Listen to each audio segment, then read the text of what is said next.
അസ്സലാമു അലൈക്കും വറഹ്മത്തുള്ളാഹി വബറകാതുഹു. സ്നേഹം നിറഞ്ഞ പ്രേക്ഷകർക്ക് ഒരിക്കൽ കൂടി സുന്ന ഡിബേറ്റിലേക്ക് സ്വാഗതം. പ്രിയമുള്ളവരെ, ഇന്ന് ഒരു പ്രധാനപ്പെട്ട ചർച്ചയാണ്. ഈ ചർച്ചയിൽ നമ്മളോടൊപ്പം ദുബൈയിൽ നിന്ന് അസ്ഹരി ഉസ്താദിൻ്റെ കൂടെ മറ്റൊരാൾ കൂടെയുണ്ട്. നമുക്കറിയാം, കഴിഞ്ഞ കാലത്ത് സമസ്തക്ക് വേണ്ടി നമ്മുടെ ബൈലക്സിലൂടെയൊക്കെ വളരെയധികം ശക്തമായി നിലകൊണ്ടിരുന്ന ഒരു വ്യക്തിത്വം ARCKP എന്ന പേരിൽ അറിയപ്പെടുന്ന അബ്ദുറഹ്മാൻ സാഹിബ് ഇന്ന് നമ്മോടൊപ്പം ഈ ചർച്ചയിൽ ചേരുന്നുണ്ട്. ഇൻഷാ അല്ലാഹ് അദ്ദേഹത്തിൻ്റെ സംസാരത്തിലേക്കൊക്കെ നമുക്ക് വരാം. എന്തായാലും ഞാനിവിടെ ആദ്യത്തെ ചോദ്യം, ഇന്നത്തെ ചർച്ച ആരംഭിക്കുന്നത് തന്നെ ആദ്യത്തെ ചോദ്യവുമായിട്ടാണ്. ആദ്യമായിട്ട് അസ്ഹരി ഉസ്താദിനോടാണ് ചോദിക്കാനുള്ളത്. ഇന്ന് നമുക്കറിയാം, സയ്യിദുൽ ഉലമ ജിഫ്രി മുത്തുക്കോയ തങ്ങൾ, സമസ്തയുടെ അഭിവന്യരായ പ്രസിഡന്റ്, അദ്ദേഹത്തെക്കുറിച്ച് നമ്മൾ പറയുമ്പോൾ അദ്ദേഹം ഇന്ന് വളരെ വലിയൊരു സ്വീകാര്യത നേടിയ വ്യക്തിത്വമായി മാറിയിട്ടുണ്ട്.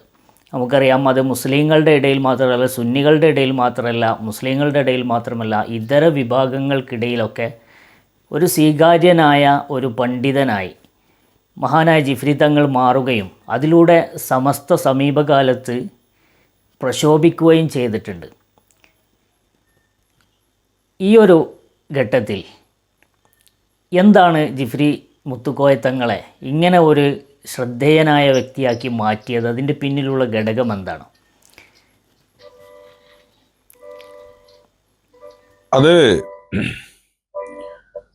അതിൽ നമ്മൾ സംസാരിക്കുമ്പോൾ സയ്യിദുൽ ഉലമ ജിഫ്രി മുത്തുക്കോയ തങ്ങൾ, അള്ളാഹു ദീർഘായുസ് പ്രദാനം ചെയ്യട്ടെ, വർത്തമാന സുന്നി സമൂഹത്തിന് അള്ളാഹു നൽകിയ വലിയ ഒരു അനുഗ്രഹമാണ് ബഹുമാനപ്പെട്ട സയ്യിദുൽ ഉലമ എന്ന് ദീനിനെയും സുന്നത്ത് ജമാഅത്തിനെയും സമസ്തയെയും ആത്മാർത്ഥമായി സ്നേഹിക്കുന്ന ഏതൊരാളും നിസ്സംശയം പറയും. പിന്നെ ഈ അംഗീകാരം, സ്വീകാര്യത എന്നൊക്കെ പറഞ്ഞാൽ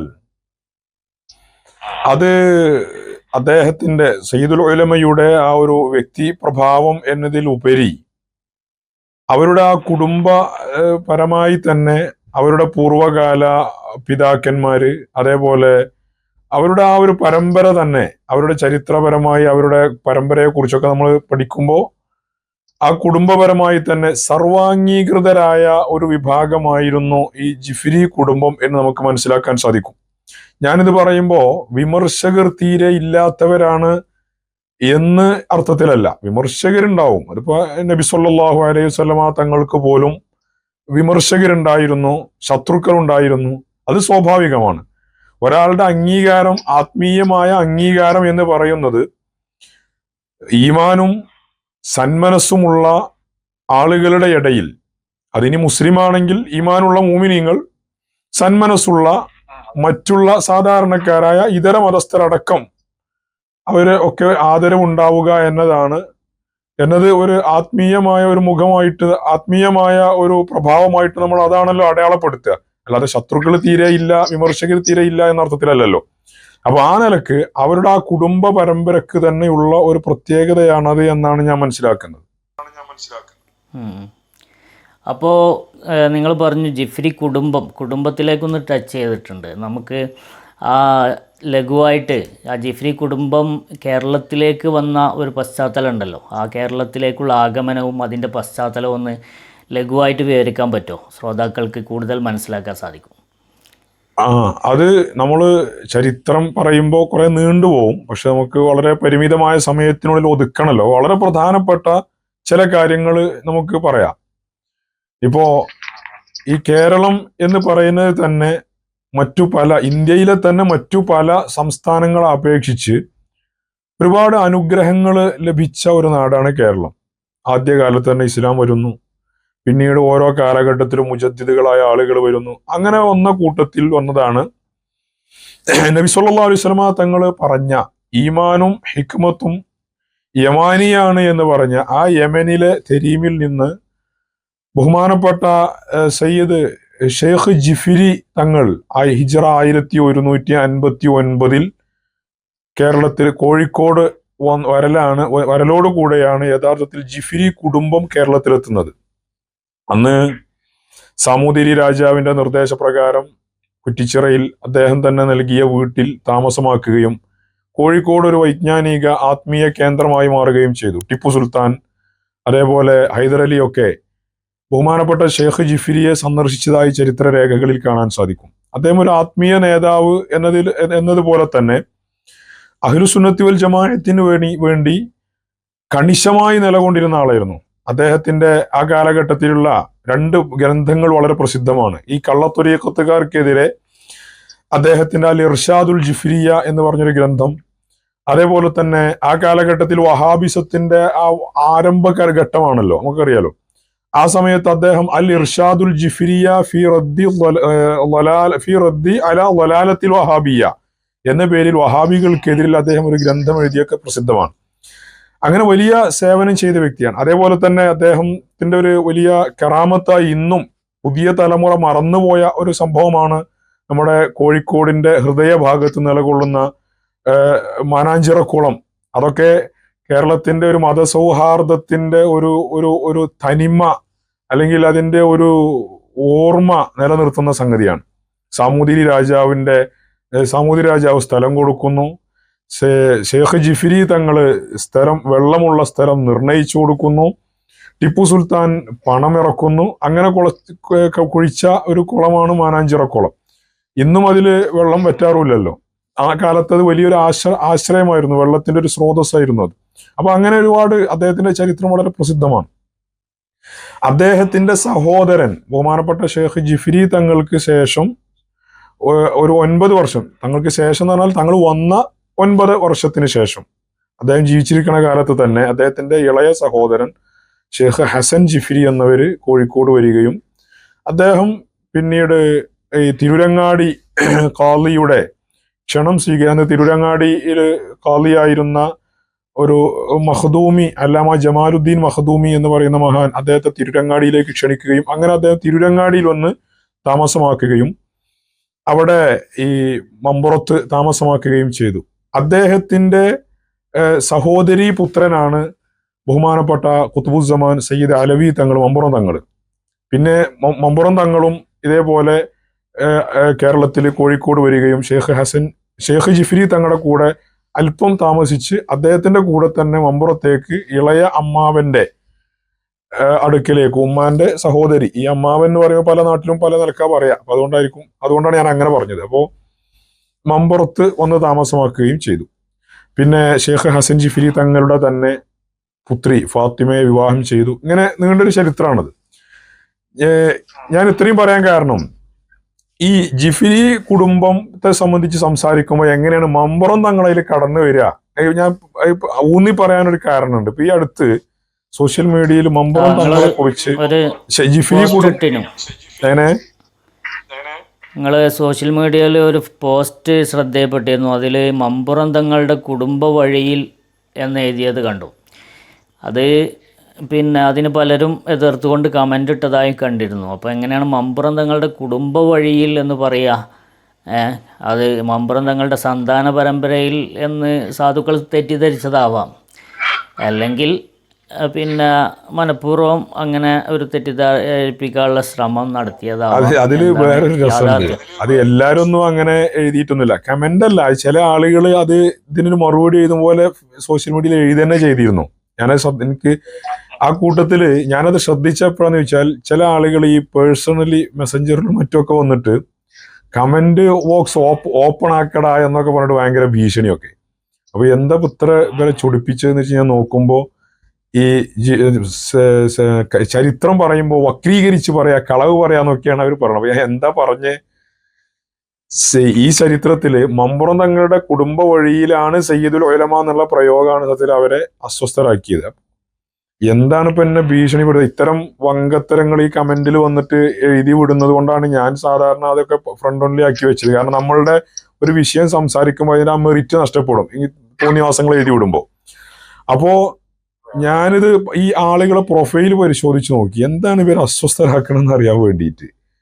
അപ്പോ അതുകൊണ്ടാണ് ഞാനിപ്പോൾ അത് പറയാനും കാരണം.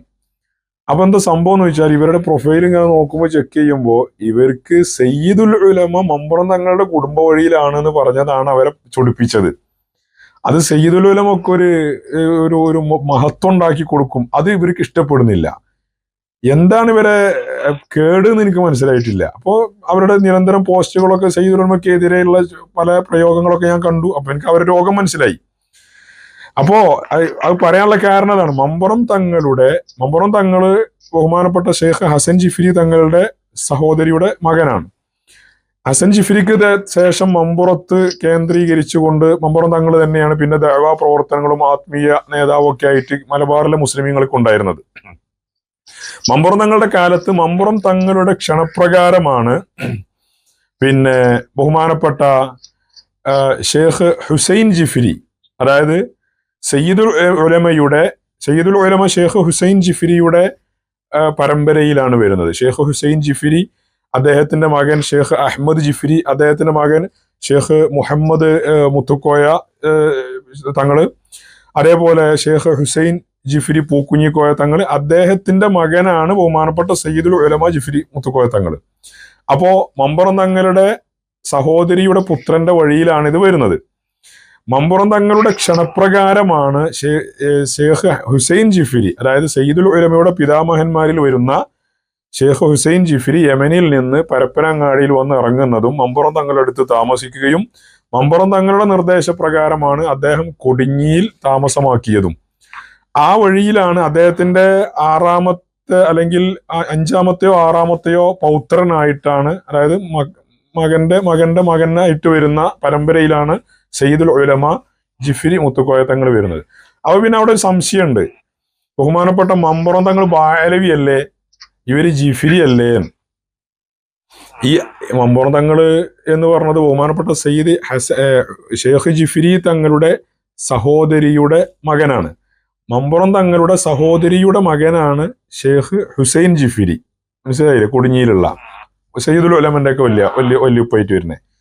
അപ്പോ അവര് ബാലവി, ഇവര് ജിഫ്രി എന്നുള്ളതല്ല, അവര് ഒക്കെ നേരത്തെ കുടുംബ ബന്ധങ്ങളുള്ളതാണ്. ഇപ്പൊ ഈ അമ്മാവന് മകന് ഇത് ഈ ജിഫ്രി ആണെങ്കിലും ബാലവിയാണ്. ഇപ്പൊ സയ്യിദുൽ ഉലമന്റെ ഉമ്മ ജമലുല്ലൈലിയാണ്, ഉപ്പ ജിഫ്രിയാണ്, ഉമ്മ ജമലുല്ലൈലിയാണ്. അപ്പൊ അത് അവരുടെ ഇടയിലുള്ള ആ ഒരു ബന്ധമാണ്, അത് ജിഫ്രി ബാലവി എന്നുള്ളതല്ല. പിന്നെ മറ്റൊരു കാര്യം, അങ്ങനെയാണെങ്കിൽ ഇപ്പോ നമ്മള് സാധാരണ ഇപ്പൊ ഞാന് ബഹുമാനപ്പെട്ട സയ്യിദുൽ ഉലമയെ കുറിച്ച് ഒരിക്കൽ വിക്കിപീഡിയയിൽ ഞാനൊരിത് കണ്ടു. ഫസൽ പൂക്കോയ തങ്ങളുമായി മുഖസാദൃശ്യമുള്ള വ്യക്തി എന്ന് എഴുതി കണ്ടു ഞാനതിൽ. അപ്പോ ഈ ഫസൽ പൂക്കോയ തങ്ങൾ എന്ന് പറഞ്ഞാൽ മമ്പുറം തങ്ങളുടെ പുത്രനാണല്ലോ.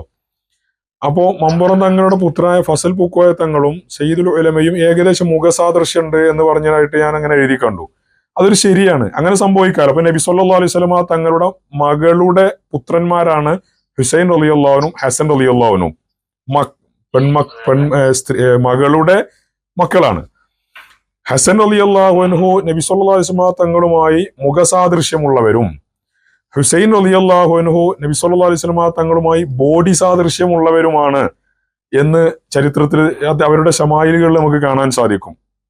അപ്പോ ഈ അമ്മാവന്മാരോട് സാദൃശ്യം ഉണ്ടാവുക എന്ന് പറഞ്ഞത് അതൊരു സ്വാഭാവികമാണ്. അപ്പൊ ആ നിലക്ക് ഇതില് എന്തിനാണ് ഇങ്ങനെ അവര് ജിഫ്രി അല്ലത് ബാലവി അല്ലെ മമ്പുറം തങ്ങളുടെ കുടുംബാന്ന് പറഞ്ഞത് പ്രശ്നമാക്കേണ്ട കാര്യമൊന്നുമില്ല. മമ്പുറം തങ്ങളുടെ കുടുംബാണ്, മമ്പുറം തങ്ങളുടെ സഹോദരിയുടെ മകനാണ് ബഹുമാനപ്പെട്ട ഷെയ്ഖ് ഹുസൈൻ ജിഫ്രി, അതായത് നമ്മൾ സയ്യിദുൽ ഉലമയുടെ പിതാമഹനായിട്ട് വരുന്ന ഷെയ്ഖ് ഹുസൈൻ ജിഫ്രി. ആ വഴിയിലാണ്, അതാണ് ഞാൻ കുടുംബ വഴിയിൽ വരുന്ന ആളാണ് നമ്മുടെ നേതാവ് സയ്യിദുൽ ഉലമ എന്നാണ് ഞാൻ പ്രയോഗിച്ചിട്ടുള്ളതും. ഓക്കെ അസർ ഉസ്താദ്, നമ്മൾ ഇനി RCKP പോവാണ്.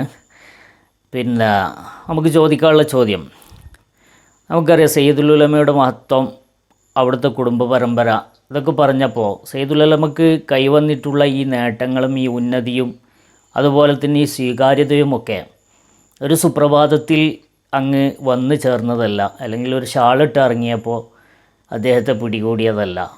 മറിച്ച് അദ്ദേഹത്തിൻ്റെ കുടുംബ പരമ്പര ഈ ഒരു പാരമ്പര്യം നിലനിർത്തി പോന്നവരായിരുന്നു. അവരിലും ഈ മഹത്വങ്ങളൊക്കെ ഈ ഒരു തലയെടുപ്പ് കാണാൻ സാധിച്ചിട്ടുണ്ട് എന്നാണ് ചരിത്രം പരിശോധിക്കുമ്പോൾ നമുക്ക് മനസ്സിലാകുക. പക്ഷേ ഇത്രയും മഹാനായ ഒരു സയ്യിദ് അവറുകളെ ഇന്ന് ചില ആളുകൾ, അത് ചില രാഷ്ട്രീയ തിമിരം ബാധിച്ച ആളുകൾ എന്ന് തന്നെ പറയാം, അവർ വളരെ നിശിതമായി വിമർശിച്ചുകൊണ്ടും സയ്യിദുൽ ഉലമക്കെതിരെ വളരെയധികം കുപ്രചരണങ്ങൾ നടത്തിക്കൊണ്ടുമൊക്കെ ഇന്ന് സാമൂഹ്യ മാധ്യമങ്ങളിൽ നിറഞ്ഞാടുന്നത് കാണാൻ സാധിക്കുന്നുണ്ട്. എന്താണ് ഇവരൊക്കെ ഇതിന് പ്രേരിപ്പിക്കുന്ന ഘടകം? അസ്സലാമു അലൈക്കും വറഹ്മത്തുള്ളാഹി. ബിസ്മില്ലാഹിർ റഹ്മാനിർ റഹീം. വളരെ നല്ലൊരു ചർച്ചയാണ് കൊണ്ടുവന്നിട്ടുള്ളത്. ഒരുപാട് നാളായി ഈ ചർച്ചയിലൊന്ന് ഇടപെടണം എന്ന് കരുതിയിരിക്കുകയായിരുന്നു. മാഷാ അല്ലാ, നമ്മൾ അബൂദർ വൈസി അതുപോലെ തന്നെ സൽമാൻ അദ്രീസ് അതൊക്കെ വളരെ നന്നായിട്ട് ഈ കാര്യങ്ങൾ മുന്നോട്ട് കൊണ്ടുപോകുന്നുണ്ട്. അതിൽ ഭാഗമാക്കാൻ കഴിഞ്ഞതിൽ ആയതിന് അള്ളാഹുവിന് ശുക്ർ ചെയ്യുന്നു. ബഹുമാനപ്പെട്ട ജിഫ്രി തങ്ങളുടെ ആ ഒരു വരവ്, ബഹുമാനപ്പെട്ട വൈസി പറഞ്ഞതുപോലെ മൂപ്പരുടെ ആ ഒരു പെരുമയും കാര്യങ്ങളൊക്കെ പണ്ടേ നിലനിൽക്കുന്നതാണ് എങ്കിലും ബഹുമാനപ്പെട്ട സമസ്ത കേരള ജമിയത്തുൽ ഉലമയുടെ പ്രസിഡന്റായിട്ട് വന്ന ഉടനെ തന്നെ എത്രത്തോളം എന്ന് പറഞ്ഞാൽ ഏത് രാഷ്ട്രീയ വിഭാഗത്തിൽപ്പെട്ട തലപ്പത്തിരിക്കുന്ന ആളുകളാണെങ്കിൽ പോലും ഇസ്ലാമുമായിട്ട് എന്തെങ്കിലും ബന്ധപ്പെട്ടൊരു വിഷയം വരുമ്പോ നേരെ ജിഫ്രി തങ്ങളെ കോണ്ടാക്ട് ചെയ്യുക. അതുപോലെ തന്നെ ദൃശ്യമാധ്യമങ്ങൾ പോലും ഇത്തരത്തിലുള്ള എന്തെങ്കിലും വിഷയങ്ങൾ വരുമ്പോ അന്ന് വരെ ഉണ്ടായിരുന്ന ഒരു കീഴ്വണക്കം മാറിയിട്ട് പുതിയൊരു തരത്തിലേക്ക് ജിഫ്രി തങ്ങളിലേക്ക് എല്ലാവരും ശ്രദ്ധ കേന്ദ്രീകരിക്കുകയും ചെയ്തപ്പോ രാഷ്ട്രീയപരമായിട്ടും മതപരമായിട്ടും പല ആളുകൾക്കും ഉള്ളിൽ വല്ലാത്ത ഒരു അസൂയയും കണ്ണുകടിയും ബഹുമാനപ്പെട്ട ജിഫ്രി തങ്ങളോടുണ്ട്. അതൊരു യാഥാർത്ഥ്യമാണ്. എന്നാൽ അള്ളാഹു ഉയർത്തുന്നതാണ് ഒരാളുകളെ, നമ്മൾക്കൊന്നും അതിൽ ചെയ്യാൻ പറ്റൂല. ഒരാളുകളെ അള്ളാഹു ഉയർത്തുന്നതാണ്. അപ്പം പ്രത്യക്ഷമായിട്ട് ബഹുമാനപ്പെട്ട ജിഫ്രി തങ്ങളെ എതിർക്കുക എന്ന് പറഞ്ഞാല് ഒരു കാരണവശാലും കേരളത്തിന്റെ മണ്ണിൽ ഇന്ന് നടക്കൂല. കാരണം ജിഫ്രി തങ്ങൾ എന്ന് പറഞ്ഞാല് മുസ്ലിങ്ങൾക്കിടയിൽ മാത്രമല്ല അമുസ്ലിങ്ങൾക്കിടയിൽ പോലും വല്ലാതെ സ്വാധീനം ചെലുത്തപ്പെട്ട ഒരു വ്യക്തിത്വമായിട്ട് ഇന്ന് കേരളത്തിൽ നിലനിൽക്കുന്നു എന്നുള്ളത്. മുസ്ലിം, ഇസ്ലാം ഇത്തരത്തിലുള്ള കാര്യങ്ങൾ വരുമ്പോ മുമ്പിൽ വരുന്ന ഒരു മുഖം അത് ബഹുമാനപ്പെട്ട ജിഫ്രി തങ്ങളുടേതാണ്. ഒരു രാഷ്ട്രീയ വിഷയം വന്നാൽ പോലും യഥാർത്ഥത്തിൽ ജിഫ്രി തങ്ങൾ ഈ രാഷ്ട്രീയ വിഷയത്തിലൊന്നും ഇടപെടാൻ ആഗ്രഹിക്കാത്ത ഒരാളാണ്. എന്നാൽ പോലും ഈവൻ ദൃശ്യമാധ്യമങ്ങളായിക്കോട്ടെ, കേരളത്തിന്റെ മുഖ്യമന്ത്രി ആയിക്കോട്ടെ, മുഖ്യമന്ത്രി ആരും ആയിക്കോട്ടെ കേട്ടോ, UDF ആയിക്കോട്ടെ, LDF ആരായിരുന്നാലും അവരൊക്കെ ഡയറക്റ്റ് ജിഫ്രി തങ്ങളെ കോണ്ടാക്ട് ചെയ്യുന്നു. അത് ആരും ഉണ്ടാക്കിയത്, നമ്മൾ ആരും ഉണ്ടാക്കിയ സംഭവമല്ല. അത് അള്ളാഹു ഒരാളെ ഉയർത്തുന്നതാണ്. നമ്മൾ എത്ര അസൂയപ്പെട്ടിട്ടും ഒരു കാര്യമില്ല. അപ്പൊ അങ്ങനെ വന്നിട്ടുള്ളതാണ് ബഹുമാനപ്പെട്ട ജിഫ്രി തങ്ങളുടെ ഈ ഒരു ഉയർച്ച. അതൊരു ബഹുമാനപ്പെട്ട ഫൈസി ഉസ്താദ് പറഞ്ഞതുപോലെ പണ്ടേ ആ ഒരു മേന്മയും കാര്യങ്ങളൊക്കെ ഉണ്ട് എങ്കിലും പ്രത്യക്ഷമായിട്ട് ചർച്ചാ വിഷയമായിട്ട്, കാരണം ചില രാഷ്ട്രീയ പാർട്ടിക്കാരൊക്കെ വല്ലാതെ അവർക്ക് അസ്വസ്ഥതയുണ്ടാക്കുന്ന രീതിയിൽ ബഹുമാനപ്പെട്ട ജിഫ്രി തങ്ങളുടെ വളർച്ച ഉണ്ടായിട്ടുണ്ട്. അതിൽ പലർക്കും കണ്ണുകടിയുണ്ട്. ഇപ്പൊ ജിഫ്രി തങ്ങളെ സംബന്ധിച്ചോളം നമുക്കറിയാം, ഏതെങ്കിലും രാഷ്ട്രീയ സംഘടനയെ പേറുകയോ അവരെ അവർക്ക് വേണ്ടി ഓശാന പാടുകയോ അങ്ങനെയൊക്കെ ചെയ്യുന്ന ഒരു വ്യക്തിയല്ല. ആരുടെ ഭാഗത്ത് തെറ്റ് കണ്ടാലും മുഖം നോക്കാതെ അവർക്കെതിരെ ശക്തമായിട്ട് പ്രവർത്തിക്കും. അതിപ്പോ ഇടതുപക്ഷ ആയിക്കോട്ടെ, വലതുപക്ഷ ആയിക്കോട്ടെ, ആരും ആയിക്കോട്ടെ, നന്നായിട്ട് അവർക്കെതിരെ പറഞ്ഞിട്ടുണ്ട്. ഇഷ്ടം പോലെ തെളിവുകൾ നമ്മുടെ കേരളത്തിലെ ജനങ്ങൾക്ക് നന്നായിട്ട് അറിയാം. അപ്പൊ ആരെയും അങ്ങനെ ഒരു കൂസലില്ലാതെ ഏത് കാര്യം വെട്ടിത്തുറന്ന് പറയുന്ന ഒരാള്, എല്ലാവരുടെയും ഇസ്ലാമുമായി ബന്ധപ്പെട്ട് മുസ്ലിങ്ങളുമായി ബന്ധപ്പെട്ട് എന്തെങ്കിലും ഒരു വിഷയം ഉണ്ടാകുമ്പോൾ എല്ലാ മാധ്യമങ്ങളും എല്ലാ ക്യാമറ കണ്ണുകളും ജിഫ്രി തങ്ങളിലേക്ക് തിരിയുന്നു എന്ന് പറയുമ്പോ അന്ന് വരെ ഉണ്ടായിരുന്ന ചില ആളുടെ മുഖം സ്വാഭാവികമായിട്ടും മാഞ്ഞു പോവുകയാണ്. അപ്പൊ അത്തരത്തിലുള്ള ആളുകൾക്ക് ഉണ്ടാകുന്ന ഒരു അസുഖം കാര്യങ്ങളും അതെനിക്ക് പറയാനുള്ളത്, പഴയ ആളുകളെ കുറിച്ചുള്ള അവർക്കൊക്കെ അറിയാം, അവർക്കൊക്കെ എല്ലാം അറിയാം, അവരൊക്കെ അറിയത്. പക്ഷെ ചില ആളുകൾ, പുതുതായിട്ട് വന്നിട്ടുള്ള ചില കുട്ടികളും ചില ആളുകളും അവർക്ക് വല്ലാതെ അസ്വസ്ഥപ്പെടുത്തുന്നുണ്ട് ഈ കാര്യങ്ങൾ. കാരണം നമ്മളല്ലേ ചില സമുദായ പാർട്ടിന്റെ നേതാവ്, നമ്മളെ എന്താരും വിളിക്കാത്ത, നമ്മളോട് എന്താരും ചോദിക്കാത്ത, എല്ലാം മൂപ്പറോട് ചോദിക്കുന്ന, മൂപ്പറോട് മറുപടി പറയുന്നൊക്കെയുള്ള ചില വിഷയങ്ങൾ പലർക്കും വരുന്നുണ്ട്. പക്ഷെ ആർക്കും പ്രത്യക്ഷമായിട്ട് ബഹുമാനപ്പെട്ട ജിഫ്രി തങ്ങളെ എതിർക്കാൻ കഴിയുന്നില്ല. അതുകൊണ്ട് തന്നെ എന്താക്കുന്നു, ആ ജിഫ്രി തങ്ങൾ പ്രതിനിധാനം ചെയ്യുന്ന സംഘടനയിലെ ഏതെങ്കിലും താഴേക്കടയിലുള്ള അല്ലെങ്കിൽ അതിന്റെ ഏതെങ്കിലും ഒരു മുഷാവറ മെമ്പറെ ഒറ്റപ്പെടുത്തി ആക്രമിക്കാൻ ശ്രമിക്കുക, അല്ലെങ്കിൽ അതിന്റെ ഏതെങ്കിലും ഒരു മുൻപന്തിയിൽ നിന്നുകൊണ്ട് ആദർശം വെട്ടിത്തുറന്ന് പറയുന്ന ബഹുമാനപ്പെട്ട ഹമീദ് ഫൈസി ഉസ്താദിനെ പോലെയുള്ള ആളുകളെ ടാർഗറ്റ് ചെയ്ത് അതായത് ഡയറക്റ്റ് യഥാർത്ഥത്തിൽ അവരുടെ ഒക്കെ എതിരാളിയായിട്ടുള്ള അവർക്കൊക്കെ ഇല്ലാതാക്കേണ്ടത് ബഹുമാനപ്പെട്ട ജിഫ്രി തങ്ങളെയാണ്. പക്ഷെ ഡയറക്റ്റ് പോയാൽ പണി കിട്ടും എന്ന് അറിയുന്നത് കൊണ്ട് തന്നെ ഇത്തരത്തില് പിന്നെ ഒളിയമ്പുകൾ ചെയ്തുകൊണ്ട് പിന്നെ സമസ്തയിൽപ്പെട്ട ചില നേതാക്കളെ അല്ലെങ്കിൽ പിന്നെ ജില്ലാ തലത്തിലായിക്കോട്ടെ അല്ലെങ്കിൽ അത്തരത്തിലുള്ള ചില നേതാക്കളെ പിടിച്ചുകൊണ്ട് അവർക്കെതിരെ അവരുടെ എല്ലാ ദേഷ്യങ്ങളും വൈരാഗ്യങ്ങളും തീർക്കുന്ന ഒരു കാര്യം നമ്മൾ ഈ സമകാലികമായിട്ട് നമ്മളിപ്പം ഈ അടുത്ത കാലത്തായിട്ട് ഒരുപാട് കണ്ടുവരുന്നതാണ്. ഒരുപാട് സമസ്തയുടെ മക്കൾ ക്ഷമിച്ചിട്ടുണ്ട്, സഹിച്ചിട്ടുണ്ട്. പക്ഷെ അവരുടെ ക്ഷമക്കും ഒരു അതിരുണ്ട്. അവർ വല്ലാതെ ക്ഷമിക്കുന്നുണ്ട്. പക്ഷെ ഇത് നഷ്ടപ്പെട്ട് കഴിഞ്ഞാൽ ബഹുമാനപ്പെട്ട സമസ്ത കേരള ജമിയത്തുലമക്കോ അതിന്റെ പ്രവർത്തകർക്കോ യാതൊരുവിധ നഷ്ടവും ഉണ്ടാവില്ല. കാരണം ബഹുമാനപ്പെട്ട സമസ്ത കേരള ജമിയത്തുലമ അത് ഉഖ്റവിയായ സംഘടനയാണ്. അത് അള്ളാഹുവിന് വേണ്ടി പ്രവർത്തിക്കുന്ന, നിഷ്കളങ്കമായി പ്രവർത്തിക്കുന്ന ഒരു കൂട്ടം ജനങ്ങളുടെ സംഘടനയാണ്. അവർ ആഖിറത്തിന് വേണ്ടി പ്രവർത്തിക്കുന്നവരാണ്. അപ്പൊ അവരെ നമ്മൾ അങ്ങനെ അയക്കളിയും ഇങ്ങനെ അയക്കളിയും ഇപ്പൊ ഞാൻ അടുത്ത കാലത്ത് സോഷ്യൽ മീഡിയയിൽ കാണാൻ കഴിഞ്ഞു, ഇനി സമസ്തന്റെ ചില ആളുകൾ പിരിവിനൊക്കെ വരുമ്പോൾ ശ്രദ്ധിക്കണം, അവർക്ക് പിരിവ് കൊടുക്കണ്ട, ഇത്തരത്തിൽ പ്രവർത്തിക്കുന്ന ആളുകൾ സമസ്തനെ മാത്രം വല്ലാതെ സ്നേഹിക്കുന്ന ആളുകളെ സ്ഥാപനത്തിൽ കയറ്റണ്ട എന്നൊക്കെ രീതിയിലുള്ള പല തരത്തിലുള്ള അബദ്ധജടിലമായ പോസ്റ്റുകൾ ഉത്തരവാദിത്തപ്പെട്ട ആളുകളുടെ ഇടയിൽ നിന്ന് കാണാൻ കഴിഞ്ഞു. അത്തരത്തിലുള്ള ഉമ്മാക്കികൾ കാണിച്ചിട്ട് ബഹുമാനപ്പെട്ട സമസ്ത കേരള ജമിയത്തുലമയുടെ പ്രവർത്തകരെയോ അവരുടെ നേതാക്കളെയോ നിങ്ങൾ പീഡിപ്പിക്കാൻ ശ്രമിക്കരുത്. കാരണം അവർ ദുനിയാവ് കണ്ടിട്ടല്ല, അവർ ആഖിറത്തിന് വേണ്ടി പ്രവർത്തിക്കുന്നവരാണ്. നിങ്ങൾ ഇത്തരത്തിലുള്ള ഭീഷണികളിൽ വീഴുന്നവരുമല്ല. അതുകൊണ്ട് അത്തരത്തിലുള്ള ആളുകളോട് പറയാനുള്ളത്, നിങ്ങൾ ഇത്തരത്തിലുള്ള തീക്കൊള്ളിയുമായിട്ട് മുന്നോട്ട് പോവുകയാണെങ്കിൽ നഷ്ടം നിങ്ങൾക്ക് മാത്രമേ ഉള്ളൂ. ഓക്കെ അതിനോട് കൂടെ ചോദിക്കാനുള്ള ഒരു ചോദ്യം, അതായത് ഇവിടെ ഏതാനും മാസങ്ങൾക്ക് മുമ്പ് മീഡിയകൾ വല്ലാതെ ചർച്ച ചെയ്ത ഒരു വിഷയമായിരുന്നു ഒരു വാഫി പറഞ്ഞ കാര്യം. അതായത് ഈ CIC-നെ മാറ്റി നിർത്തിയപ്പോൾ ഈ വാഫി പിന്നെ സമസ്തയുടെ പണ്ഡിതന്മാരെ കുറിച്ച് പറഞ്ഞതാണ് ചുവപ്പൻ മൗലാനമാർ എന്ന്. ആ ചുവപ്പൻ മൗലാനമാർ എന്ന് പറഞ്ഞത് ജിഫ്രി തങ്ങളടക്കമുള്ള സമസ്ത മുഷാവറയിലെ ഉന്നതരായ പണ്ഡിതന്മാരെയാണ് പറഞ്ഞിട്ടുള്ളത്. യഥാർത്ഥത്തിൽ ഇങ്ങനെ, അതായത് ലീഗിനെതിരാണ് ജിഫ്രി തങ്ങളെന്നും ചുവപ്പിന് അനുകൂലമാണ് അല്ലെങ്കിൽ ചുവപ്പുവൽക്കരിക്കാൻ ശ്രമിക്കുകയാണ്, ഇങ്ങനൊരു നരേഷൻ ഇവർ സൃഷ്ടിക്കാൻ വേണ്ടി ശ്രമിക്കുന്നുണ്ട്. അത് ആരുടെ അജണ്ടയാണ്, അതിൻ്റെ പിന്നിൽ ആരാണ്? അതുപോലെ ഇത് ചിലപ്പോൾ സാധാരണ ലീഗിൻ്റെ പ്രധാനപ്പെട്ട നേതാക്കൾ ഒന്നും ഈ വിഷയത്തിൽ പറഞ്ഞിട്ടില്ല എങ്കിലും ആ കമൻറ്റുകളിൽ നമുക്ക് ഒരുപാട് പ്രവർത്തകന്മാർ ഈ വിഷയത്തിൽ തെറ്റിദ്ധരിക്കപ്പെട്ടിട്ടുണ്ട് എന്നാണ് തോന്നുന്നത്. ഒരുപാട് കമൻറ്റുകൾ നമുക്കിത് കാണാൻ സാധിക്കുന്നുണ്ട്. അപ്പോൾ എന്താണ് അതിൻ്റെ യാഥാർത്ഥ്യം? പറഞ്ഞതിൽ ഒരു ചെറിയ തിരുത്തുണ്ട്. ലീഗിന്റെ നേതാക്കൾ പറഞ്ഞിട്ടില്ല എന്ന് പറഞ്ഞതിനോട് എനിക്ക് യോജിപ്പില്ല. ലീഗിന്റെ ചില നേതാക്കളും, അതായത് അറിയപ്പെടാത്ത രീതിയിൽ ഒരു മൂലക്കായി പോയിട്ടുള്ള ചില നേതാക്കൾ, എനിക്ക് പറയാൻ പേടിയില്ല. കാരണം ലീഗ് എന്ന് പറയുന്ന ആ ഒരു വാക്ക് അഭിസംബോധന ചെയ്യാൻ തന്നെ ഞാൻ ആഗ്രഹിക്കുന്നത്. കാരണം ലീഗ് എന്ന് പറയുമ്പോൾ അതിൽ ഞാനും വിട്ടു, എന്റെ കുടുംബവും വിട്ടു. കാരണം നമ്മൾ കുടുംബപരമായിട്ട് ലീഗുകാരാണ്. അപ്പൊ ലീഗ് എന്ന് എനിക്ക് പറയാൻ ആഗ്രഹമില്ല. ചില സ്ഥാനമാനം ആഗ്രഹിക്കുന്ന, ലീഗ് തന്നെ നശിക്കണമെന്ന് ആഗ്രഹിക്കുന്ന, കാരണം ലീഗിനെതിരെ ശക്തമായിട്ട് തന്റെ ജീവിതത്തിന്റെ സിംഹഭാഗം പോലും പ്രവർത്തിച്ചിട്ടുള്ള ആളുകളാണ്. ബഹുമാനപ്പെട്ട പാണക്കാട് കുടുംബത്തിനെതിരെയൊക്കെ ശക്തമായിട്ട് പ്രവർത്തിച്ചിട്ട ആളുകളാണ് ഇന്ന് ലീഗിന്റെ തലപ്പത്തിരിക്കുന്നത്. അത്തരത്തിലുള്ള ആളുകളൊക്കെ ചില സമയത്ത് പ്രത്യക്ഷമായിട്ട് സമസ്തക്കെതിരെ തിരിയാൻ വന്നപ്പോ അവർക്ക് കൊടുക്കേണ്ട സ്ഥലത്ത് കൊടുത്തത് കൊണ്ട് അവർക്ക് ഇന്ന് മിണ്ടാതിരിക്കുന്നത്. തീരെ പക്വതയില്ലാത്ത ആളുകളാണ് ഇന്ന് ലീഗിന്റെ തലപ്പത്ത് ഇരിക്കുന്നത്. അത് ലീഗിന്റെ ഉത്തരവാദിത്തപ്പെട്ട ആളുകളെ കൈകാര്യം ചെയ്താൽ അവർക്ക് നല്ലത്. കാരണം ഞാൻ സംസാരിച്ച ഒരുപാട് ലീഗിന്റെ നേതാക്കളും പ്രവർത്തകരോട് ഞാൻ സംസാരിച്ചപ്പോൾ അവർക്ക് പോലും പറയാൻ കഴിഞ്ഞിട്ട് അവർക്ക് പോലും യോജിപ്പില്ല എന്നാണ്. ഇന്നത്തെ ലീഗിന്റെ തലപ്പത്തിരിക്കുന്ന ചില ആളുകളുടെ നിലപാടുകളും പക്വതയില്ലായ്മയും അതിനോട് എനിക്ക് തോന്നുന്നു ഭൂരിപക്ഷം ലീഗുകാർക്ക് പോലും യോജിപ്പില്ല.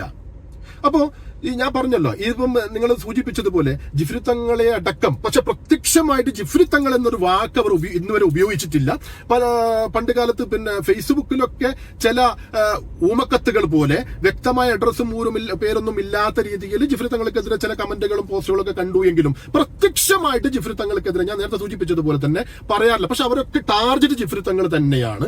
പിന്നെ ഞാൻ പറഞ്ഞതുപോലെ ബഹുമാനപ്പെട്ട ഉമർ ഫൈസി ഉസ്താദ്, അതുപോലെ ഹമീദ് ഫൈസി ഉസ്താദ്, സത്താർ സാഹിബ്, ഇതുപോലെയുള്ള ആളുകൾ ടാർഗറ്റ് ചെയ്യുന്നത് എന്തുകൊണ്ടെന്നാലേ അവരുടെ മനസ്സിന്റെ ഉള്ളിൽ അവർക്ക് സമസ്തയോട് ഒരു ഒരു ഒരു ഒരു ഒരു അകൽച്ച, അല്ലെങ്കിൽ ഞങ്ങളൊരു നാലാൾ അറിയപ്പെടണം. അപ്പൊ ഇന്നലെ ഇപ്പോ ഫൈസി ഉസ്താദ് ഞാനൊരു പോസ്റ്റ് കണ്ടു, ഒരു MSF നേതാവിന്റെ ഒരു പോസ്റ്റ് ഉണ്ട്. ആ ചങ്ങാൻ എന്റെ ജീവിതത്തിൽ ആദ്യമായിട്ട് കാണാം.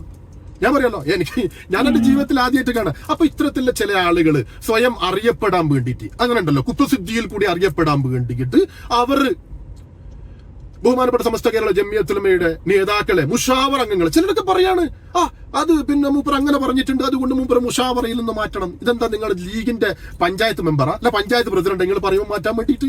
ഇത് ബഹുമാനപ്പെട്ട സമസ്ത കേരള ജമിയത്തുൽ ഉലമ അള്ളാഹുവിന്റെ ദീനാണ്.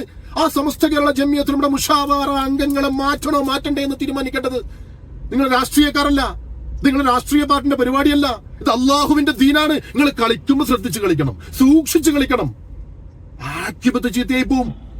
നിങ്ങള് ചില സ്ഥാനമാനങ്ങൾക്ക് വേണ്ടിയിട്ട്, അല്ലെങ്കിൽ കുപ്രസിദ്ധിയിൽ കൂടി നാലാൾ അറിയാൻ വേണ്ടിയിട്ട് ബഹുമാനപ്പെട്ട സമസ്ത കേരള ജമിയത്തുൽ ഉലമയോട് കളിക്കുമ്പോ 1000 വട്ടം നിങ്ങൾ ആലോചിക്കണം. ഞങ്ങളൊക്കെ ഈ ദീനിന് വേണ്ടി പ്രവർത്തിക്കുന്നത് നിങ്ങളെ പോലെ സ്ഥാനമാനങ്ങൾ കിട്ടാനോ ഒരു പഞ്ചായത്ത് പ്രസിഡന്റ് ആകാനോ അല്ല, അള്ളാഹുവിന്റെ പ്രീതി കാംക്ഷിച്ചുകൊണ്ടാണ്. നാളെ മരണപ്പെട്ടാൽ ഈ പറയപ്പെടുന്ന സംഘടനയുടെ എല്ലാ ആളുകളും ഒരു ഫാത്തിഹെങ്കിലും ഓതും, അവരൊരു മയ്യിദ് നിസ്കരിക്കും എന്ന് ആഗ്രഹിച്ചുകൊണ്ട് മാത്രമാണ്. ചില ആളുകൾ ഇങ്ങനെ മറ്റൊരു നരേഷൻ സൃഷ്ടിക്കാൻ വേണ്ടി ശ്രമിക്കുന്നത്, അതായത് ജിഫ്രി മുത്തുക്കോയ തങ്ങൾ സമസ്തയുടെ പ്രസിഡന്റ് സ്ഥാനത്തേക്ക് വന്നതിന് ശേഷമാണ് ഇവിടെ പ്രശ്നങ്ങൾ രൂക്ഷമായത് എന്ന് ചില ആളുകൾ വരുത്തി തീർക്കാൻ വേണ്ടി ശ്രമിക്കുന്നുണ്ട്. യഥാർത്ഥത്തിൽ പിന്നെ ആ പറയുന്നതിനോട് എങ്ങനെ പ്രതികരിക്കാൻ കഴിയും? ഫൈസി, ഇവിടെ ബഹുമാനപ്പെട്ട ARCKP സംസാരിച്ച കൂട്ടത്തില് ഇപ്പോൾ അതിൽ ജിഫ്രി സയ്യിദുൽ ഉലമക്ക് നേരെയുള്ള ഈ അധിക്ഷേപങ്ങൾ, അതേപോലെ സയ്യിദുൽ ഉലമയെ വേട്ടയാടാനുള്ള ചില ഒളിഞ്ഞും തെളിഞ്ഞുമുള്ള ശ്രമങ്ങൾ, അദ്ദേഹം ARCKP പറഞ്ഞ പോലെ ഈ വളഞ്ഞ വഴിയിലൂടെയുള്ള, അല്ലെങ്കിൽ സയ്യിദുൽ ഉലമന്റെ കൂടെ നിൽക്കുന്ന ആളുകളെ വേട്ടയാടുക, ഇതൊക്കെ അവരെ ഒരു പ്രത്യേക വിഭാഗമാണെന്ന് വരുത്തി തീർക്കുക, ഇങ്ങനെയുള്ള പരിപാടിയാണ്. പക്ഷെ അതൊന്നും ഇവിടെ വിജയിക്കാൻ പോകുന്നില്ല. ഈ പ്രശ്നങ്ങൾ അല്ലെങ്കിൽ മറ്റെന്നൊക്കെ പറയണത്, അതൊന്നും സമസ്തയിൽ ഉള്ള ആളുകളെ, സമസ്തയെ സ്നേഹിക്കുന്നവരും സുന്നത്യമായത്തിനെ സ്നേഹിക്കുന്നവരും ആയ ആളുകൾ, അവർ സയ്യിദുൽ ഉലമന്റെ കൂടെ ശക്തമായിട്ട് നിലയുറപ്പിച്ചിട്ടുണ്ട്. സമസ്തയുടെ മുഷാവറയുടെ കൂടെ, സമസ്തയുടെ മുഷാവറയാണല്ലോ ഏത് വിഷയമാണെങ്കിലും ഒരു കാര്യം തീരുമാനിക്കുന്നതും കൈകാര്യം ചെയ്യുന്നതും. അത് പിന്നെ ചില ആളുകൾക്ക് വേട്ടയാടാൻ സൗകര്യത്തിന് വേണ്ടി സയ്യിദുൽ ഉലമയെ എന്നൊരു വരുത്തി തീർക്കുകയാണ്. പക്ഷെ അങ്ങനെയാണെങ്കിൽ തന്നെ ഇതിന് മറ്റൊരു കാര്യം ഇത്തരം വിമർശകർ മനസ്സിലാക്കേണ്ടതുണ്ട്. സയ്യിദുൽ ഉലമ, നമ്മൾ നേരത്തെ നമ്മുടെ ചർച്ചയുടെ പ്രസക്തമായൊരു വിഷയം തന്നെ ജിഫ്രി കുടുംബവുമായി ബന്ധപ്പെട്ടാണല്ലോ. സയ്യിദുൽ ഉലമ ജിഫ്രി കുടുംബമാണ്. ഈ ജിഫ്രി കുടുംബത്തിന്റെ ഒരു പാരമ്പര്യമുണ്ട്. ഏറ്റവും അതിശക്തരായ ശത്രുക്കളുടെ മുന്നിൽ ദീനും സുന്നത്യമായത്വവും ആദർശവും തസവുഫും ആത്മീയതയും കൊണ്ട് അത്ഭുതങ്ങൾ സൃഷ്ടിച്ചവരാണ് ബഹുമാനപ്പെട്ട സയ്യിദുൽ ഉലമയുടെ മുൻഗാമികൾ. ആ ഒരു രക്തത്തിൽ പിറന്ന സയ്യിദുൽ ഉലമയെ സംബന്ധിച്ചിടത്തോളം ഇതൊന്നും യേശുന്ന കാര്യമല്ല. അതിന്റെ ഉത്തരം പിന്നെ ആ ചോദ്യത്തിൽ തന്നെ ഉണ്ട് എന്നാണ് ഫൈസൽ എനിക്ക് തോന്നുന്നത്. കാരണം ബഹുമാനപ്പെട്ട സയ്യിദുൽ ഉലമ വന്നതിന് ശേഷം സമസ്തയിൽ പ്രശ്നങ്ങളുണ്ട് എന്ന്. ഏത് സമസ്തയാണ് ഉദ്ദേശിച്ചത്? സമസ്ത ഒന്നേ ഉള്ളൂ. ആ സമസ്തയിലാണ് ഞാനും ഈ ചോദ്യം ചോദിക്കുന്ന ഫൈസി ഉസ്താദ്, അതുപോലെ തന്നെ സൽമാൻ അദരി ഉസ്താദും. നിങ്ങൾക്ക് ആർക്കെങ്കിലും അറിയോ സമസ്തയിൽ പ്രശ്നമുണ്ടെന്നുള്ളത്? എന്റെ അറിവിലില്ല കേട്ടോ. അൽഹംദുലില്ലാ, ഇന്ന് ഒറ്റക്കെട്ടായിട്ട് വളരെ ശക്തമായിട്ട് മുന്നോട്ട് പോകുന്ന ഒരു സംഘടനയാണ് ബഹുമാനപ്പെട്ട സമസ്ത കേരള ജമിയത്തുൽ ഉലമ. അതിൽ യാതൊരു പ്രശ്നവുമില്ല, ഒരു പ്രശ്നങ്ങളുമില്ല. പിന്നെ വിവാദങ്ങളും വിഷയങ്ങളും അത് എല്ലാ കാലത്തും ഉണ്ടാകുന്നുണ്ടല്ലോ, അത് എല്ലാ കാലത്തും ഉണ്ടാകുന്നുണ്ട്. സമസ്തയിൽ ബഹുമാനപ്പെട്ട, ഇനിയിപ്പം ആ ചോദ്യം ചോദിച്ചത് കൊണ്ട് പറയട്ടെ, ബഹുമാനപ്പെട്ട ജിഫ്രി മുത്തുക്കോയ തങ്ങൾ വന്നതിന് ശേഷം കുറച്ചുകൂടി ഒന്ന് പവർഫുള്ളായി എന്ന് വേണമെങ്കിൽ പറയാം സമസ്തയും അതിന്റെ പ്രവർത്തനങ്ങളും കാര്യങ്ങളും. മറ്റ് അതിനോട് പിന്നെ അനുബന്ധിച്ചിട്ടുള്ള സംഘടനകളൊക്കെ ശിഥിലീകരിച്ചു പോയെങ്കിലും ബഹുമാനപ്പെട്ട സമസ്ത കേരള ജമിയത്തുൽ ഉലമ ഒന്നുകൂടി പവർഫുൾ ആയിട്ട് മുമ്പോട്ട് വരുന്നുണ്ട്. ഇനി വിഷയങ്ങൾ, വിവാദങ്ങളൊക്കെ അത് എല്ലാ കാലത്തും ഉണ്ടായിട്ടുണ്ടല്ലോ. ബഹുമാനപ്പെട്ട ചെറുശ്ശേരി ഉസ്താദ്, ഇതിനു മുമ്പുള്ള ബഹുമാനപ്പെട്ട ചെറുശ്ശേരി ഉസ്താദിന്റെ കാലത്താണല്ലോ ആലുവ തരീഖത്തിനെതിരെ ശക്തമായ നിലപാടെടുത്തത്. ബഹുമാനപ്പെട്ട ചെറുശ്ശേരി ഉസ്താദിന് ദാറുൽ ഹുദയിലുള്ള അദ്ദേഹത്തിന്റെ മരുമകനും അടക്കം ഒരുപാട് ആളുകൾ ആ പിഴച്ച തരീഖത്തിലേക്ക് പോയിട്ടില്ലേ? എന്തൊക്കെ വിഷയങ്ങൾ ഉണ്ടായിട്ടുണ്ട്? അത്തരത്തിലുള്ള എത്ര വിഷയങ്ങൾ ഉണ്ടായിട്ടുണ്ട്. അപ്പൊ അത്തരത്തിലുള്ള വിഷയങ്ങൾ സ്വാഭാവികമായിട്ടും ഉണ്ടാകും എന്നല്ലാതെ സമസ്തയിൽ ഒരു ഭിന്നതയോ വിഷയങ്ങളോ ഒന്നും തന്നെയില്ല. ഇനി അതിനു മുമ്പുള്ള ബഹുമാനപ്പെട്ട ശംസുൽ ഉലമയുടെ കാലത്ത് എത്രമാത്രം കള്ളത്തരീഖത്തിനെതിരെ അതിശക്തമായ നിലപാടെടുത്ത ആളാണ് ബഹുമാനപ്പെട്ട ശംസുൽ ഉലമ. അപ്പൊ അങ്ങനെയൊക്കെയുള്ള വിഷയങ്ങൾ ഇപ്പം ബഹുമാനപ്പെട്ട ജിഫ്രി തങ്ങളുടെ ഇടയിൽ കാലത്ത് വന്നിട്ടുള്ള ഒരു വിഷയമായിരിക്കാം CIC-യുമായി ബന്ധപ്പെട്ട വിഷയം. അങ്ങനെയൊക്കെയുള്ള പല വിഷയങ്ങൾ പല തവണ പല ആളുകളുടെയും കാലഘട്ടത്തിൽ ഉണ്ടാവും. അതിനൊക്കെ ശക്തമായ നിലപാടെടുക്കാൻ, നടപടിയെടുക്കാൻ അള്ളാഹു നിയോഗിക്കുന്ന ചില നേതാക്കളാണ്, കരുത്തുറ്റ നേതാക്കളാണ്. അന്ന് കാലത്തുണ്ടായ ശംസുൽ ഉലമ, അതിനുശേഷം ഉണ്ടായ ചെറുശ്ശേരി ഉസ്താദ്, ഇന്നതാ ബഹുമാനപ്പെട്ട ജിഫ്രി തങ്ങൾ. ആ തരത്തിലുള്ള ചില വിഷയങ്ങൾ ഉണ്ടായി എന്നല്ലാതെ ഇനി അവർ ഉദ്ദേശിക്കുന്ന രാഷ്ട്രീയപരമായ വിഷയങ്ങളാണെങ്കിൽ അവിടെയും വിഷയമുണ്ട്. ബഹുമാനപ്പെട്ട ചെറുശ്ശേരി ഉസ്താദിന്റെ സമയത്താണ്, നിങ്ങൾക്ക് നന്നായിട്ട് അറിയാം, ഞങ്ങൾ നമ്മുടെ SKCR ക്ലാസ് റൂമിൽ അടക്കം അതിശക്തമായ താക്കീത് യൂത്ത് ലീഗിന്റെ നേതാക്കൾക്ക് കൊടുത്തിരുന്നു. കാരണം അവർ ചില വിഷയങ്ങളിൽ, ദീനുമായി ബന്ധപ്പെട്ട ചില വിഷയങ്ങളിൽ പൊട്ടത്തരം വിളമ്പിയപ്പോ, ബഹുമാനപ്പെട്ട ചെറുശ്ശേരി ഉസ്താദിനെതിരെ സംസാരിച്ചപ്പോ നമ്മളത് ശക്തമായിട്ട് അവരെ കൈകാര്യം ചെയ്തിരുന്നു. അതുപോലെ തന്നെ മഹാനായ ശംസുൽ ഉലമയുടെ യൂട്യൂബ് ഇപ്പോഴും ചെക്ക് ചെയ്ത് കഴിഞ്ഞാൽ എത്രയോ പ്രസംഗങ്ങളിൽ അതേപോലെ തന്നെ ബഹുമാനപ്പെട്ട അന്ന് ഇവരൊക്കെ പറഞ്ഞത്, ഇപ്പൊ ഈ അടുത്ത് ഒരു സഹോദരൻ ശൈഖുനാ ശംസുൽ ഉലമനെ ആക്ഷേപിച്ചുകൊണ്ട് എഴുതിയത് ശംസുൽ ഉലമ ഫിത്ന ഉണ്ടാക്കി എന്നുള്ള അർത്ഥത്തിലാണ്. അതേപോലെ ഒരിക്കലും എഴുതാൻ പാടില്ലാത്ത ഒരാളാണ് എഴുതിയത്, അത് വലിയ രസം. പിന്നെ അതേപോലെ ചെറുശ്ശേരി ഉസ്താദിന്റെ കാലത്ത് ഈ ആലുവ ത്വരീഖത്തിനെതിരെ ശക്തമായ നടപടി എടുത്തപ്പോഴും ഈ പറഞ്ഞ പോലെ ചെറുശ്ശേരി ഉസ്താദിന് ത്വരീഖത്തുമായി ബന്ധപ്പെട്ട കാര്യങ്ങൾ അറിയാത്തത് കൊണ്ടാണ് ശംസുൽ ഉലമ ഉണ്ടെങ്കിൽ ഈ പ്രശ്നം ഉണ്ടാവില്ലെന്നാണ് അവർ പറഞ്ഞിരുന്നത്. അതേപോലെ പിന്നെ പക്ഷെ എന്താന്ന് വെച്ചാല് അന്നൊക്കെ ഉണ്ടായിരുന്നൊരു മാറ്റം എന്ന് പറഞ്ഞാൽ, അന്ന് സമസ്ത ഒരു നടപടി എടുത്താൽ ആ നടപടി എടുത്ത ആളുകളെ രാഷ്ട്രീയക്കാരും പിന്താങ്ങാൻ പോയിട്ടില്ല. അവരെ വളർത്തിക്കൊണ്ടുവരാനും സമസ്തക്കെതിരെ ഒരു വിങ്ങാക്കി വളർത്തിക്കൊണ്ടുവരാൻ ആരും പോയിട്ടില്ല. ഇന്ന് ഇപ്പൊ CIC-യുമായി ബന്ധപ്പെട്ട് അത് വളരെ ചെറിയൊരു കാര്യമാണ്. ആകെ 3500 ആളുകൾ ഉൾപ്പെടുന്ന ഒരു സംഘത്തിനെതിരെ ഒരു സമസ്ത ഒരു നിലപാടെടുത്തപ്പോ ആ നിലപാട് അത് ഇത്ര അനന്തമായി ഇങ്ങനെ അതിന്റെ പേരിൽ വലിയ ഒരു വിങ് ചർച്ചയും പിന്നെ ഈ സോഷ്യൽ മീഡിയയിലുള്ള ദുരുപയോഗമൊക്കെ നിരന്തരമായി നടന്നുകൊണ്ടിരിക്കുന്നതിന് അതിന് അവർക്ക് കിട്ടിയ പ്രേരക ശക്തി എന്താ? അവർ തന്നെ ആസൂത്രിതമായി നടപ്പിലാക്കിയ ഒരു രാഷ്ട്രീയ പാർട്ടിയെ അവരുടെ ആളുകളാക്കി മാറ്റിയെടുത്തിട്ട് ആ രാഷ്ട്രീയ പാർട്ടിയുടെ സംരക്ഷണയിലാണ് ഞങ്ങൾ എന്ന് അവർ വരുത്തി തീർക്കുകയും ആ രാഷ്ട്രീയ പാർട്ടി അവരെ സംരക്ഷിക്കുകയും ചെയ്തത് കൊണ്ടാണ് ഇത് നീണ്ടുപോയത്. അതൊരിക്കലും നമുക്ക് ന്യായീകരിക്കാൻ കഴിയില്ല. മുമ്പ് ആ പറയപ്പെട്ട രാഷ്ട്രീയ പാർട്ടിയുടെ നേതാക്കൾ സമസ്തന്റെ തീരുമാനത്തിന്റെ കൂടെ ഉറച്ചു നിന്നു. ദീനീ വിഷയത്തിൽ അഭിപ്രായം വരാൻ സമസ്ത തന്നെ വേണ്ട എന്നുള്ളവർക്ക് ഇന്ന് അതിൽ നിന്ന് മാറ്റായി രാഷ്ട്രീയക്കാരൊക്കെ അവരുടെ മേഖല അല്ലാത്ത കാര്യത്തിലൊക്കെ കയറി ഇടപെട്ട് ആകെ രംഗം വഷളാക്കുക. എന്നിട്ട് പറയുമ്പോഴോ എല്ലാ ഉമ്മത്തിയത്വവാദവും ഐക്യവാദവും പിന്നെ ഫാസിസം തലക്ക് മുകളിൽ മറ്റേ ഏതൊരുത്തന്റെ വാളുണ്ടല്ലോ ആ വാള് തലന്റെ മുകളിൽ തൂങ്ങിക്കിടക്കല് ഇങ്ങനെയൊക്കെ പറയാം. കുത്തിത്തിരിപ്പും പ്രശ്നങ്ങളൊക്കെ ആക്കിയതിന്റെ ശേഷം മുമ്പത്തെ ആ നിലപാടിലേക്ക് വരികയാണെങ്കിൽ ഇത് വളരെ ഈസിയായി സിമ്പിളായി കൈകാര്യം ചെയ്യാൻ പറ്റുന്ന ഒരു കാര്യമാണ്.